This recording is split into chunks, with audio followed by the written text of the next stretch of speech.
لاہور کے ایک شخص نے اپنی بیٹی کی موت کے بعد مشہور عالمی کمپنی نیسلے پر قتل کا مقدمہ دائر کر دیا۔ ان کا کہنا ہے کہ دودھ کے فارمولے میں زہر ہے اور معاملہ صرف میری بیٹی کا نہیں بلکہ ملک کے دوسرے بچوں کی صحت اور زندگی کی بھی بات ہے۔ سوچ کے سفر میں اگر آپ ہمارے ساتھ ہیں تو پہلے ہمارے چینل کو سبسکرائب کر لیں۔ گزشتہ سال لاہور کینٹ کے عثمان بھٹی نے اپنی 1 ماہ کی بچی کے لیے 4 جولائی 2018 کو نیسلے لیکٹوجن فارمولا دودھ خریدا۔ 5 جولائی کو بچی کی طبیعت خراب ہو گئی اور اس کے والدین نے لاہور کے ہاسپٹل میں اس کو داخل کرا دیا، لیکن کچھ ہی دیر کے بعد ان کی بچی وجیہہ نے دم توڑ دیا۔ ڈاکٹروں نے بتایا کہ ہلاکت کی اصل وجہ تو پوسٹ مارٹم کے بعد ہی پتہ چلے گی۔ بعد میں عثمان بھٹی کو ڈاکٹروں نے بتایا کہ پوسٹ مارٹم کی جو رپورٹ آئی ہے اس کے مطابق ان کی بچی کی ہلاکت سانس کی کمی کے باعث ہوئی ہے، جس کے بعد انہوں نے تھانہ فیکٹری ایریا میں FIR درج کرا دی۔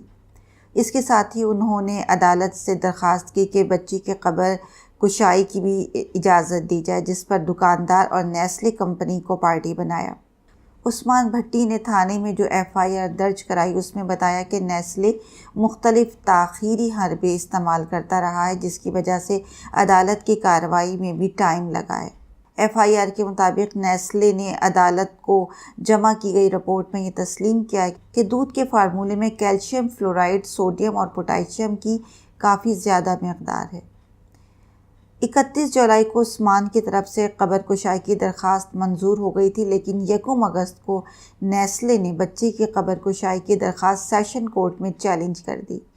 لاہور کے کنگ ایڈورڈ کالج نے میڈیکل بورڈ تشکیل دیا، جس کی رپورٹ تھانہ فیکٹری کو عدالت میں پیش کرنے کا کہا گیا۔ 19 اگست کو لیے گئے نمونے 2 ستمبر کو پنجاب فورینسک سائنس ایجنسی کو بھیجے گئے۔ پنجاب فورینسک سائنس ایجنسی سے جنوری 2019 کو جو رپورٹ موصول ہوئی اس کے مطابق عثمان بھٹی کی بیٹی کی موت معدے میں زہریلا مواد ہونے کی وجہ سے ہوئی۔ نیسلے نے اس واقعے کے اوپر افسوس کا اظہار کیا اور کہا کہ وہ افسردہ ہیں، لیکن ہماری پروڈکٹس کا معیار بہت ہمارے لیے معنی رکھتا ہے اور لیب رپورٹ سے یہ بات ثابت نہیں ہو سکی کہ جو سیمپل جمع کرایا گیا تھا وہ سیمپل نیسلے آکٹاجن ہے۔ جس بیچ کی شکایت جمع کی گئی ہے اس کو جب ہم نے اپنی اور جرمنی کی ایک لیب میں ٹیسٹ کروایا تو یہ سامنے آیا کہ ہمارا پروڈکٹ مقامی اور بین الاقوامی معیار پر پورا اترتا ہے، اور اس بیچ میں 46,000 پیک بنوائے گئے تھے، جس کی ہمیں کوئی اور دوسری شکایت موصول نہیں ہوئی۔ نیسلے نے کہا کہ اس حادثے سے اس کا کوئی تعلق نہیں ہے۔ نیسلے کا اس حادثے سے تعلق ہو یا نہیں، لیکن اگر آپ کا بچہ یہ دودھ پیتا ہے تو اس کی حفاظت آپ کے ہاتھوں میں ہے، فیصلہ آپ خود کر لیں۔ چینل کو لائک کریں، سبسکرائب کریں اور بیل آئیکن پر بھی کلک کریں تاکہ ہماری نئی آنے والی ویڈیو کی نوٹیفیکیشن آپ تک پہنچتی رہے۔